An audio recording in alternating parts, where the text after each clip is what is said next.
Istanbul ima neko posebno energijo, v bistvu mene tako spominja, če si to predstavljam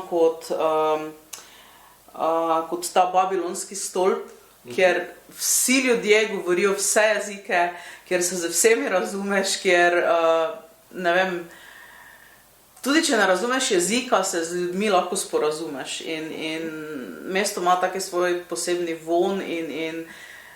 že to, da se tam prepletata dva kontinenta, da si skoraj v trenutku iz Evrope v Azijo, da sta to dva popolnoma različna svetova v enem mestu,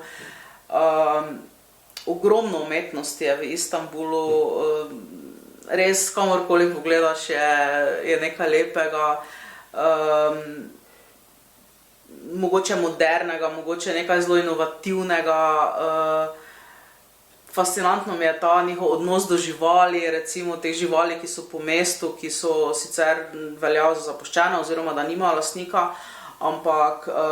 oni zelo skrbijo za te živali in recimo